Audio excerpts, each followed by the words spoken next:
नमस्कार, मैं हूं पवन त्यागी। 2014 में मोदी सरकार बनने के बाद से इस देश के लिबरल वामपंथी दल और देश विरोधी ताकतें एकजुट होकर के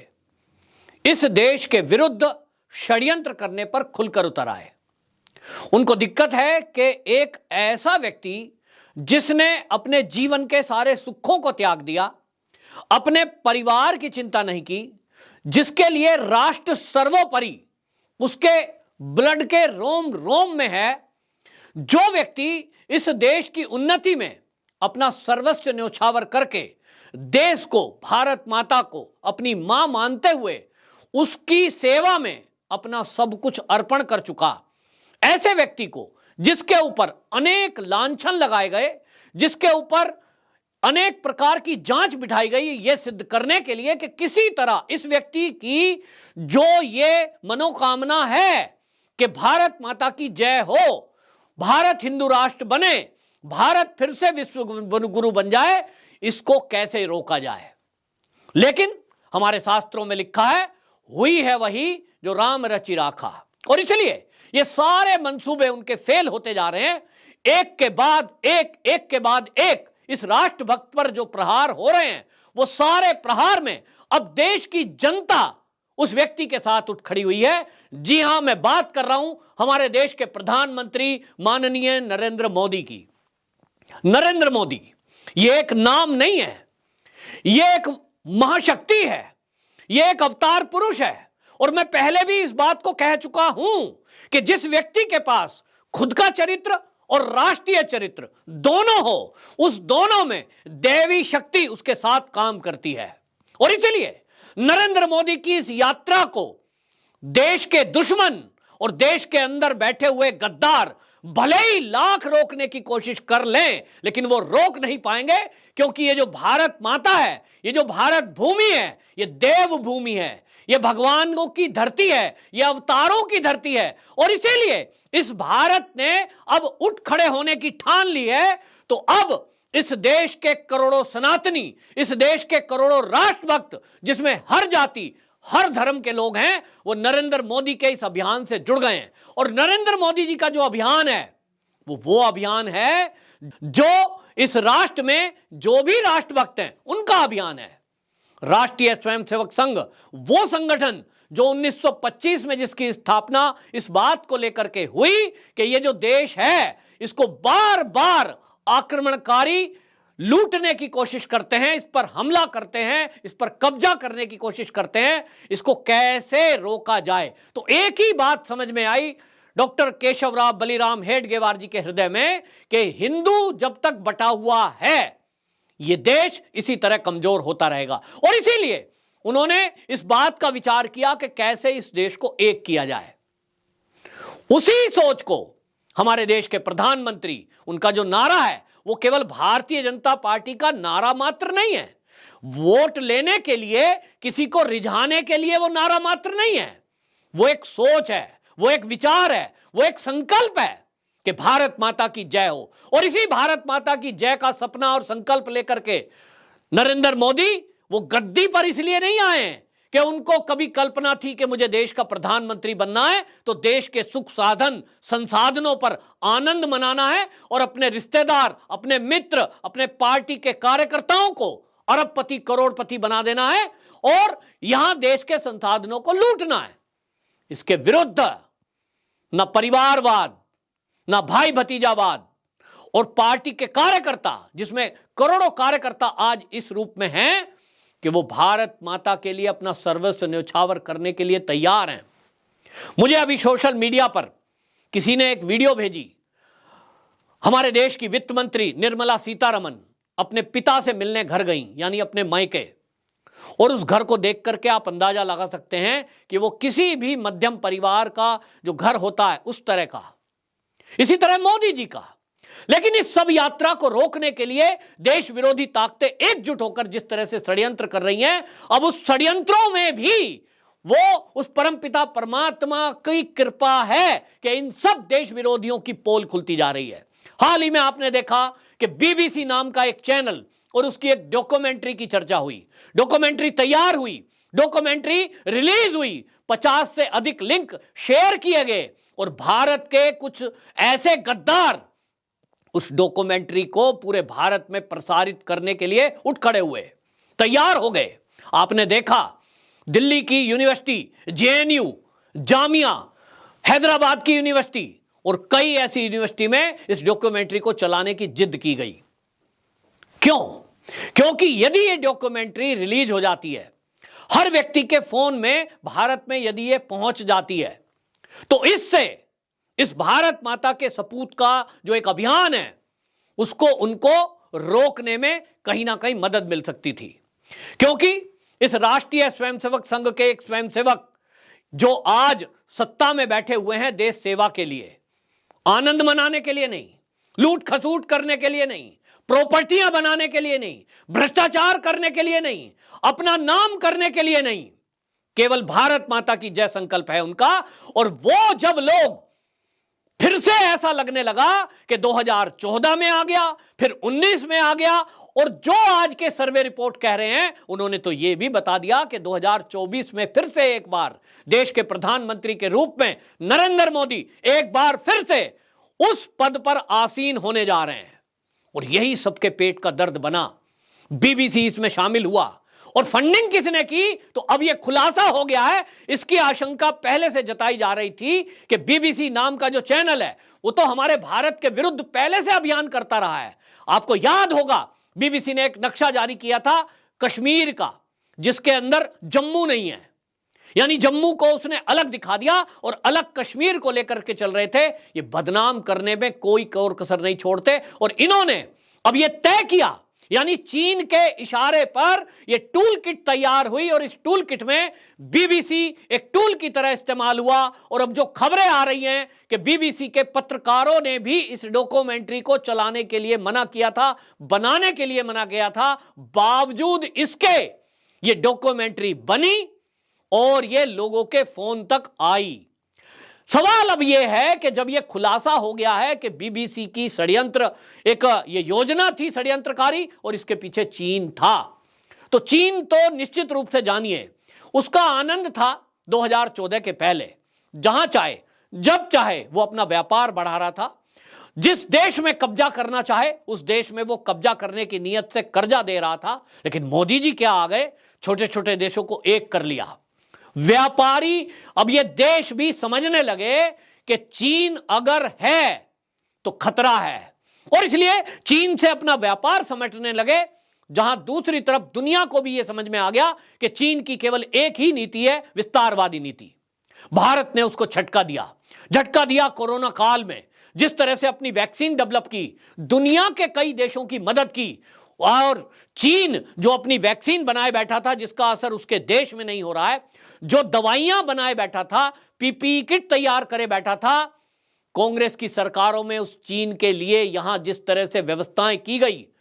कुछ ही दिनों में ये भारत आर्थिक रूप से चीन का गुलाम हो जाना तय था, यदि 2014 में मोदी सरकार ना आई होती। मोदी सरकार आई, योजना बदली, और जो आरएसएस का संकल्प है, जो आरएसएस का विचार है, सबका साथ, सबका विकास, सभी का विश्वास,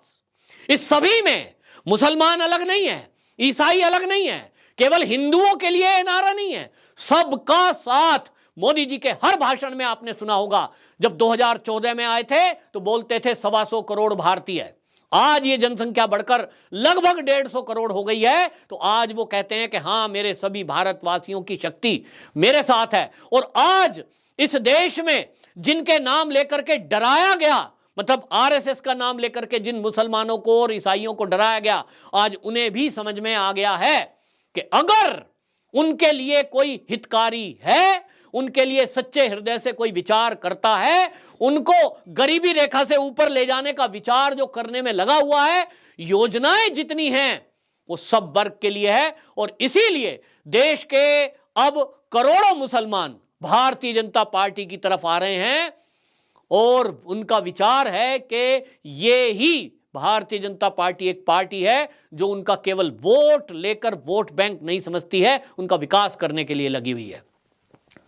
इसी से बेचैन होकर ये बीबीसी डॉक्यूमेंट्री बनाई गई,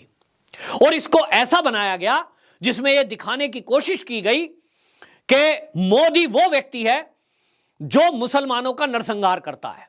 गुजरात दंगों का दोषी है, दिल्ली दंगे के लिए दोषी है, वो जम्मू और कश्मीर में धारा 370 हटाने के बाद वहां मुसलमानों का उत्पीड़न कर रहा है। इस डॉक्यूमेंट्री के जरिए पूरे देश के मुसलमानों में जहर डालने का काम, उनके मनों में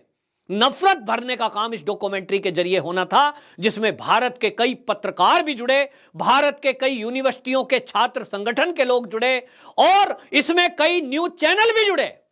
आपने देखा होगा किस तरह से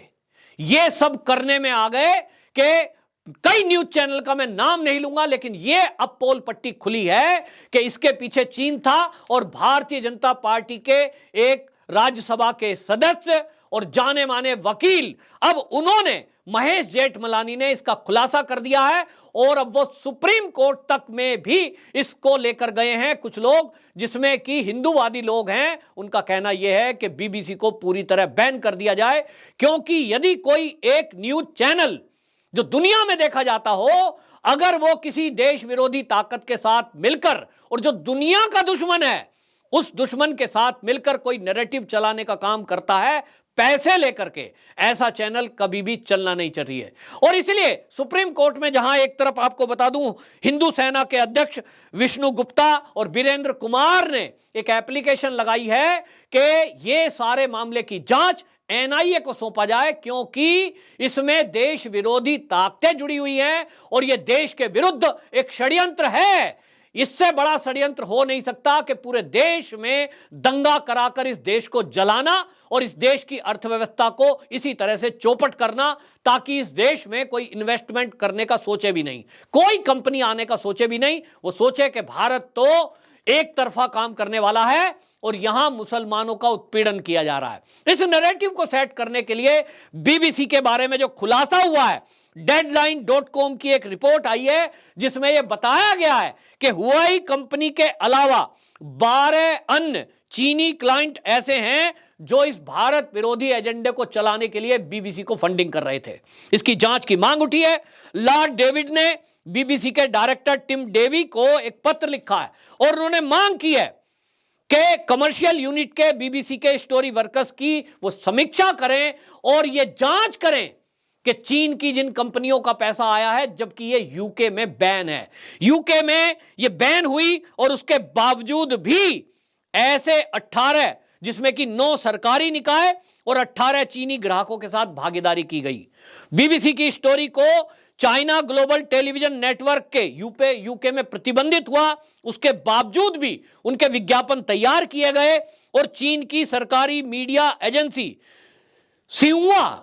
और हुआई इसमें शामिल है। कैश फॉर प्रोपोगंडा की डील हुई है और जैसा मैंने पहले बताया कि द मोदी क्वेश्चन इस नाम की डॉक्यूमेंट्री के 2 पार्ट बनाए गए और मकसद एक ही था कि पूरे देश में दंगों की आग लगा दी जाए ताकि इस देश की अर्थव्यवस्था चौपट हो जाए और चीन को फिर से अपना व्यापार फैलाने में मौका मिल जाए। जो दुनिया के बड़े बड़े देश आज चीन की मक्कारी को समझ रहे हैं, चीन की चालाकी को समझ रहे हैं, किस तरह से वो अपने फोन और गैजेट्स में जासूसी के उपकरण फिट कर देता है, इसको लेकर के अमेरिका तक में प्रतिबंध कर दिए गए कई कैमरे और उनके गैजेट्स। अब उसको लगता है कि ये झटका भारत दे रहा है, क्योंकि भारत ने तो अब आत्मनिर्भर भारत बनने का जो संकल्प लिया है, भारत आज 5वीं विश्व की आर्थिक स्थिति पर पहुंच गया है। कहीं ऐसा ना हो कि चीन को पछाड़कर ये पहली या दूसरी स्थिति में आ जाए। और इसलिए इसमें ये देश विरोधी ताकतें नहीं तो दुनिया की कई बड़ी बड़ी शक्तियां इसमें मिली। और अब जब ये खुलासा हो गया है तो बीबीसी को पूरी तरह बैन करने की मांग उठी है। अब देखना होगा यूके की सरकार इस मामले में क्या कदम उठाती है। लेकिन भारत के अंदर जिस तरह से अब सुप्रीम कोर्ट में एप्लीकेशन लगाकर एनआईए की मांग की गई है, मैं भी इस चैनल के माध्यम से भारत सरकार से, मोदी सरकार से और जुडिशरी से जुड़े हुए लोगों से यह आग्रह करता हूं